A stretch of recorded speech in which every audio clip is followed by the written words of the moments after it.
All right, good afternoon. Good afternoon. We'll start off with Ukraine as usual, and another rather depressing update about the humanitarian situation, which continues to deteriorate at an alarming pace. Our humanitarian colleagues estimate that now 1.9 million people have been internally displaced, and more than 2.3 million have now crossed international borders out of Ukraine, and this is according to UNHCR. Three things are critical in the short term, as the Emergency Relief Coordinator, Martin Griffiths, has stressed. Civilians, whether they stay or leave, must be respected and protected. Safe passage is needed for humanitarian supplies, and we need a system of constant communications with parties to the conflict. In terms of response, humanitarian organizations are deploying additional staff across the country and are working to move supplies to warehouses at different hubs within Ukraine and outside. So far, we, along with our partners, have reached more than 500,000 people with some form of humanitarian assistance in Ukraine, including life-saving food, shelter, blankets, and medical supplies. If humanitarian access is secured, we are set to reach much higher numbers given the scope and scale of the humanitarian operations being currently deployed. The UN Refugee Agency tells us that by March 9th, yesterday, they had delivered 85 metric tons of humanitarian assistance to reception and transit centers in Vinnytsia in central Ukraine, which is hosting people who have fled hostilities further east. For its part, the World Food Programme today said it is deeply concerned about the impact of conflict on Ukraine's food security and the waning ability of families in embattled areas to feed themselves. WFP plans to assist up to 3.1 million people. Their priority is to supply cities inside Ukraine with bulk food, bread, and food rations. With consignments of food assistance arriving every day, WFP is in a race against time to pre-position food in areas where the fighting is expected to flare. For its part, its sister agency in Rome, the UN Food and Agriculture Organization, warns that in the coming weeks, it will be critical FAO warns that the coming weeks will be critical as farmers will need to prepare land for sowing vegetables by the middle of March. Likewise, between February and May, FAO said that farmers need to start preparing land for planting wheat, barley, maize, and sunflowers. FAO stressed that all efforts should be made to protect harvest and livestock. And I think we all know the critical role the Ukrainian market for grain, export market for grain is to the rest of the world. Today, the UN Children's Fund said that more than 1 million children have now fled Ukraine as the fighting continues to ravage the country. UNICEF said that so far 6 trucks carrying nearly 70 tons of supplies have arrived in Ukraine. The supplies include personal protection equipment, medical and surgical and obstetric kits. Working with its partners, UNICEF teams in Ukraine will be delivering medical supplies to 22 hospitals in 5 different conflict areas, affected areas in the country, to benefit about 20,000 children and mothers. Across the border, 3 trucks were sent from Copenhagen, which is UNICEF's warehouse in Europe, and the largest humanitarian hub in the world. And those trucks were carrying essential supplies, such as nearly early childhood development, recreational, and hygiene kits. The supplies have now arrived in Poland. And today, the World Health Organization said it has delivered 81 metric tons of supplies, and it is establishing pipeline of supplies for health facilities across Ukraine. WHO also has released $10.2 million from the contingency fund and deployed staff to provide care to refugees. While we're on the subject of money, Ukrainian flash appeal for 2022 has received $109 million so far, which represents 9.6%. So we are inching up. That being said, the appeal, which was launched by the Secretary General on March 1st, requires $1.1 billion for a 3-month period for humanitarian response inside Ukraine. There's another appeal for outside from UNHCR. As we've been saying, we encourage the donors who made generous pledges to release the money quickly and report their contributions to OCHA's financial tracking service. On the diplomatic front, as part of his continuing good officer's work, the Secretary General this morning spoke to Prime Minister of Israel, Naftali Bennett. They discussed the ongoing diplomatic efforts to find an end to the conflict in Ukraine. They also discussed the provisions of humanitarian aid to people inside Ukraine. The Prime Minister and the Secretary General agreed to remain in contact. Benno, could I ask you to type a little softer? Thank you. I appreciate your enthusiasm.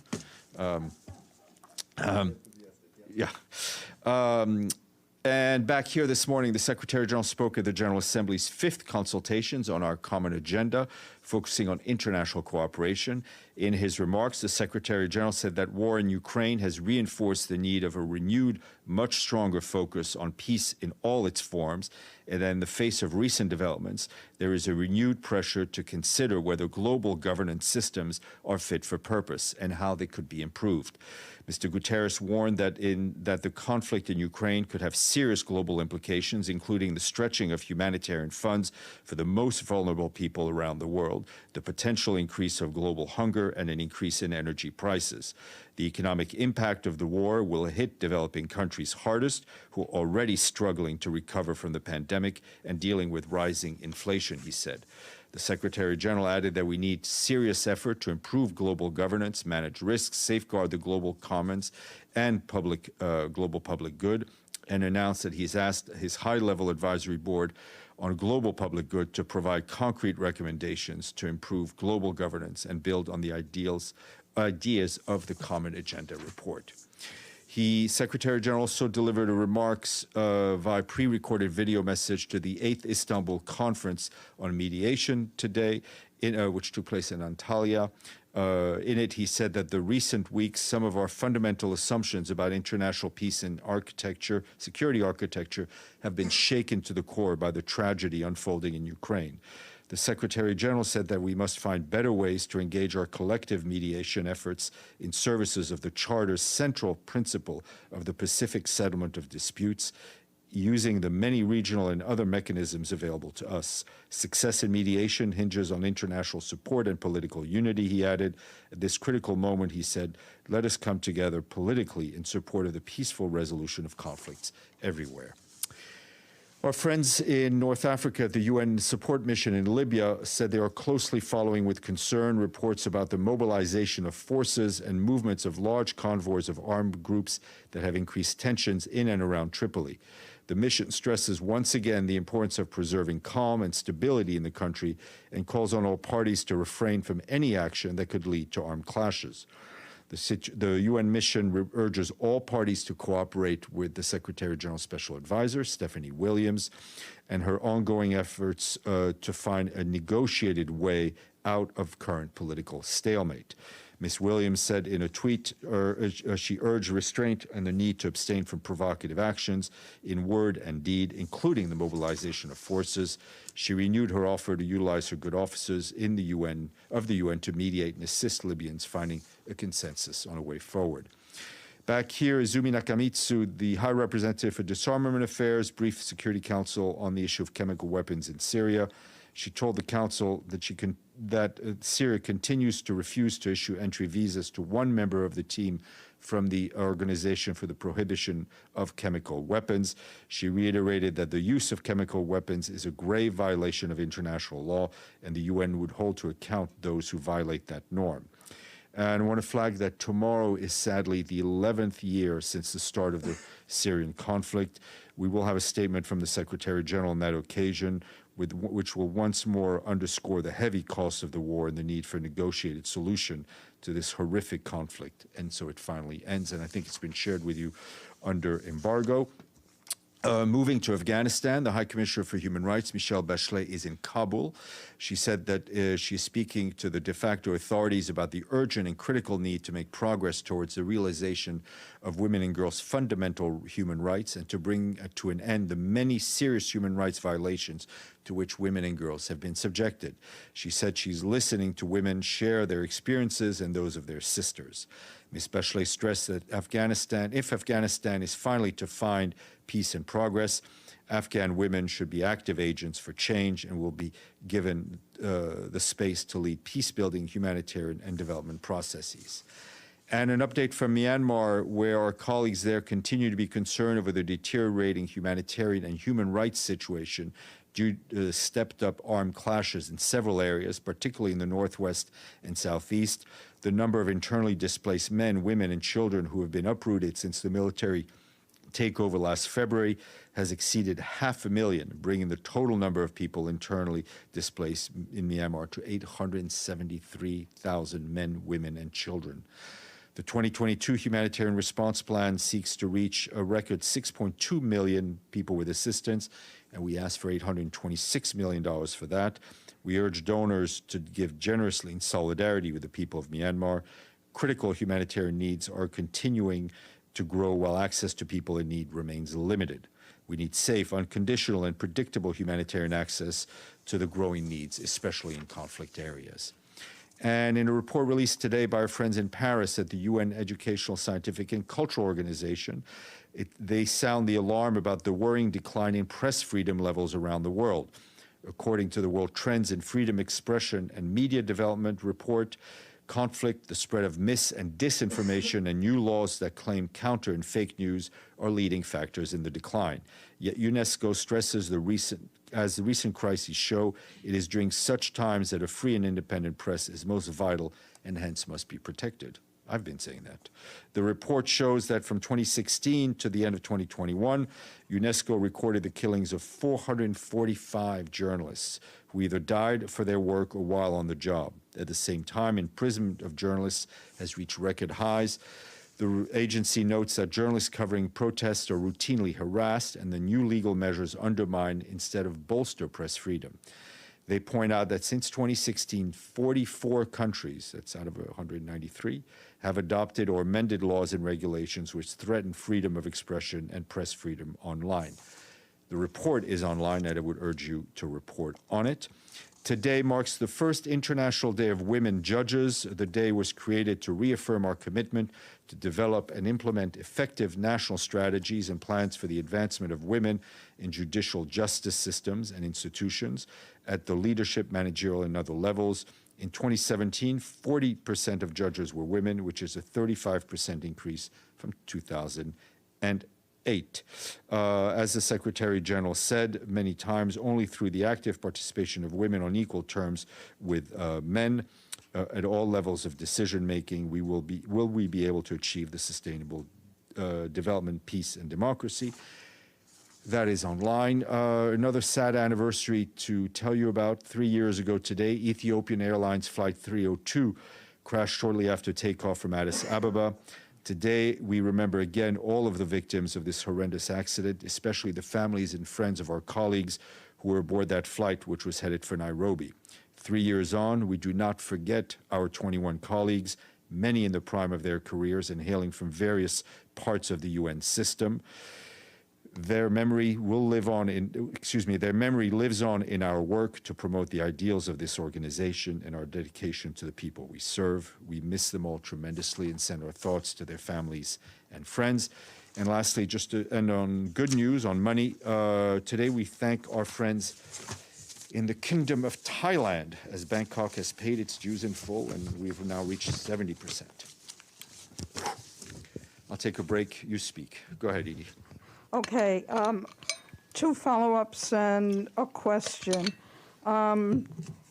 Is the $109 million, the 9.2%, is that of the $1.1 million appeal? Because the initial appeal, as I recall, was like 104, it was 1.4 billion. This is for the 1.1 billion Ukraine appeal. There was a separate appeal which was launched on the same day, more focused on refugees. So that's a separate punch. This is the number I gave you was for the 1.1 billion appeal for people in that's Ukraine. Internal. Yes, ma'am. Okay, and secondly, on the Secretary General's telephone conversation with the Israeli Prime Minister Bennett, they talked about humanitarian issues. Can you give us any further information about? I mean, I think what for the Secretary General is to reiterate the need for protection of civilians and unhindered access, humanitarian access for all who need it. And my question is that the Russian foreign minister said today, and it was said here, that the maternity hospital in Mariupol was not being used as a maternity hospital. There were no women there, and that it was being used by Ukrainian nationalists who were fighting. Does the United Nations have any comment on this, any confirmation from the World Health Organization or elsewhere that the hospital was actually being used as a maternity hospital? We are not changing our position on what we've said. We talked again to our colleagues at the Office for Human Rights, who have monitors on the ground. The Human Rights team there has verified and documented what they describe as an indiscriminate airstrike on the hospital, and that the hospital was serving women and children at the time. So we're standing by with what we said. Yes, ma'am. Thank you, Steph. Do you have more details on the internally displaced people as to where they are now and where they are headed? Well, there is a mass movement west, obviously. Most of them, and the majority of who can make it, I think, are moving towards Lviv. But these, I think people obviously moving away from the front lines. They are moving towards areas in the west where they may have family or relatives. But the bulk of them, as I understand it, have arrived in Lviv. Benno and then Stefano. Oh, sorry. Good, thank you. Oh, that's excellent. Stefano. Thank you, Stefan. I remember a few years ago, in 2016, I believe, when Special Envoy de Mistura, in the situation in Aleppo, he offered himself, practically his body, to prevent what was going to happen at that time. I think the Russians were also involved to practically obliterate part of the city of Aleppo because some rebels were there and they were trying to get them, but there were also 200,000 people there. So my question is, because in Ukraine the situation starts to look very, very similar, cities are surrendered, and anytime something like this could start to happen with the excuse that there are rebels or combatant or the resistance is still fighting, and that they can start to shoot a bomb at civilians. My question is the Secretary General himself ready, or anybody at the UN ready to do something like it was done at that time? Well, I mean, we have UN staff on the front lines, right? I mean, we have UN staff in the eastern Ukraine. We have UN staff near Mariupol. That's not the issue. The issue is what we can do on two fronts. One is on the diplomatic front, trying to find a way to end this war, to get a ceasefire, to do whatever we can, and on the humanitarian front, to get aid to where people need it, to ensure that people who want to leave are able to leave. So that's the way we're operating. I'm sorry, Stefan, I wasn't, of course, I'm aware and I really appreciate in this moment all the work that the UN staff is doing in Ukraine. What I'm trying to say here that sometimes you need extraordinary, even communication, in the sense that in an extraordinary moment like that. I understand. We are doing everything that we think we need to do, and we are doing everything that we think will be the most effective. But as in any other conflict or war that we're involved in, the one lever that we don't have is we're not the ones who have our fingers on the trigger, and that goes for every conflict that we work in. Alan. Thank you, Stefan. I have a question on Ukraine as well. Donetsk authorities say that Ukrainian military are using the UN vehicles to carry so-called man-portable air defense systems. They're providing some photos and videos, especially showing such vehicles used in Kharkov. Do you have any comment on this? I have not seen those reports. What I will tell you is our principled position, and we've unfortunately had to repeat this in a number of instances recently. The use of UN flagged vehicles, of UN symbols, should only be used within UN peacekeeping operations. But that's our position. Again, I have no way to confirm. I have not seen any confirmation of what you're mentioning. Big tool, and then we'll go to the screen. If there are any Thank you, Steph. Another follow-up on Ukraine. The U.S. and the U.K. officials have warned that Russia might use chemical weapons in Ukraine. Does the UN have any indication or any information? What is the Secretary General's reaction to that? Look, I think on this, we talked about what, I think I mentioned what WHO was doing in terms of their being in touch with Ukrainian authorities on the biological, their labs. What is clear, and again, what is clear is that the use of chemical weapons in any conflict, in any context, is a grave violation of international law. I mean, Izumi said it about Syria. It is a principled position that we have. We have no information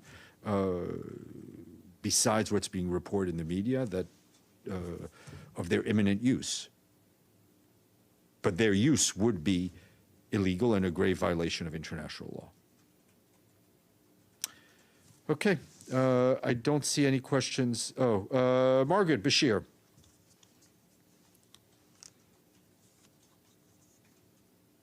Maggie? Sorry, I had to switch screens to unmute. Steph, do you have any further updates on Ukraine vis-a-vis peacekeeping? Any more notifications? Yes, we do have. In fact, I was just given something before